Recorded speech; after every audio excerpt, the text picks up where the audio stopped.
Keili, täna sa andsid välja kollektsiooni Tallinn Tollsiga. Räägi, kuidas selline asi juhtus? Mulle kirjutas suvel Tallinn Tollsi juht Mari Martin, et Keili, et meile väga meeldib, kuidas sina riides käid ja sa alati inspireerid meid ja mulle meeldib alati Tallinn Tollsi riidet kanda.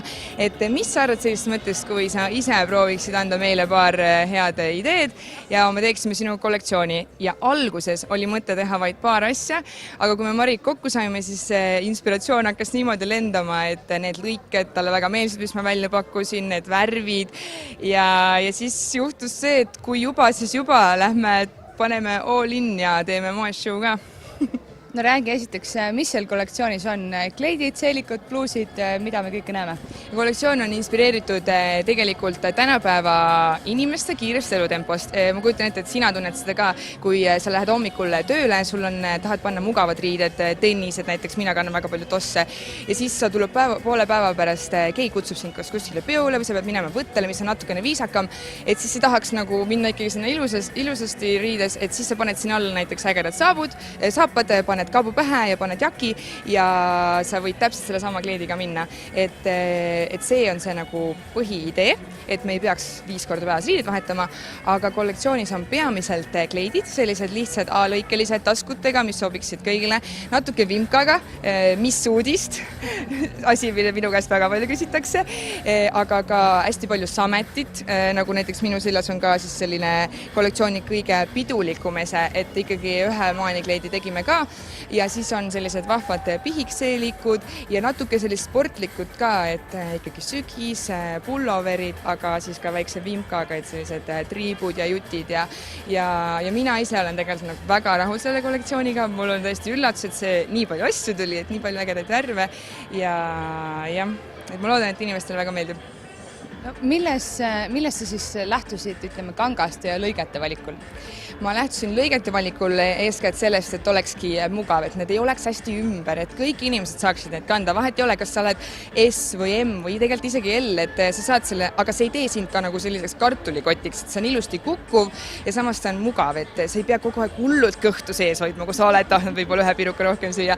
Ja värvid samamoodi mulle meeldivad väga looduse värvid ja sügisel on just oliiviroheline, mis on minu lemmik praegu, muru hakkab vaikselt selliseks minema, samas öösinine, sest meil on nii pimedad ööd ja see veripunane, mis ikkagi nagu iga peo särtsu lööb. Ja muidugi me ei saa üle ümber hallist ja mustast, mis Eesti naiste garderoobis on, aga sellised tumedad värvid ja.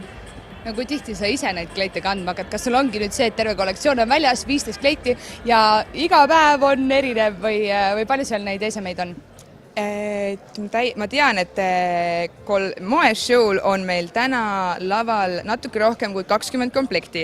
Et selles suhtes, et erinevaid esemeid on vist 8, aga siis seda on kõik erinevates toonides. Ja ma arvan, et ma hakkan neid väga palju kandma, sellepärast, et ma saan neid miksida oma teksastega, oma muude asjadega. Mul on tõsiselt hea meel, et ma võtan kogu selle kollektsiooni enda riidekappi. Ma hakkan sellega ilmselt palju käima, jah. No laval täna olid kuulsad naised. Kuidas sa nemad kõik oma moeshow'sse meelitasid? No tegelikult seal ei olnudki suurt meelitamist, et minu üks suur eesmärk oligi see, et ma saaksin teha seda koos oma sõpradega, nende inimestega, kes mind igapäevaselt töötavad, mind toetavad minu selle töö juures ja sellepärast ma valisingi sinna ka need oma sõbrannad teleekraanidelt siis nii-öelda, et Triin, kellega me igapäevaselt näosaadet teeme, samas Anni Rahula, ilma kelleta ei mööduks ükski meediapidu või mis iganes sündmused ja samas armas Keter Jaani, kes annab sulle alati ideaalseid intervjuusid, et kõik nemad said lavale kutsutud ja nad olid õnneks kohe ka nõus, nii et pluss siis minu kallid sõbrannad Hanna Loodma, Brita-Liis Ait, Kertu Suka, kes on täpselt need inimesed, kellele ma helistan kell 4 öösel, et ma enam ei jõua, ma ei saa seda lugu valmis, sest nad on, pole hullu, hinga natukene sisse, küll sa saad valmis ja mul on tõesti hea meel. Ja lisaks sellele, et nemad olid täna laval, siis kui me tegime Kalle Veesariga seda photoshooti, siis mu armas sõbranna Madeleine tegi mulle meiki ja Alari Teede tuli mulle vastu, ma tean tema graafikut ja ta tegi teoks minu ühe kõige suurem unistuse, ta tegi sellest pildistamisest väga ägeda video ja teleinimestele, kellele siis videod ei meeldiks. No, mis oli kõige suurem inspiratsiooniallikas selle kollektsiooni loomisel? Ma arvan just see, et mul oli selline tunne, et mul ei ole mitte midagi selga panna. Ma kannan igapäevaselt eetrisse kõike seda, mis meie poodides müüakse.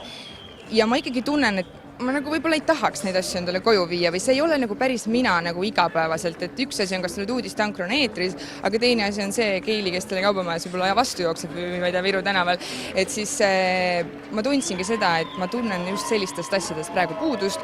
Ma tahan seda sametit sügiseks enda kollektsiooni, enda riidekappi ja ma mõtlesin, et kui mina nii mõtlen, siis äkki mõtleb keegi teine veel nii. Ja nagu ma modellide käest juba kuulsin, siis päris paljudesed lähevad juba nagu kuumkaup, nii et ju siis ma ei olnud teised. No, kas järgmine kollektsioon tuleb mitte koos Tallinn Tollsiga ja tuleb täiesti sinu enda? No selles suhtes, et no see on ikkagi ka minu kollektsioon, aga ma arvan, et minu põhitöö on ikkagi teha telesaateid, teha uudiseid, et ma sain nüüd seal ära proovida. Ma ütlen, et see on üks suur eesmärk elus on minu jaoks täidetud ja kes teab, suvel on ju palju lühikesed riided vaja.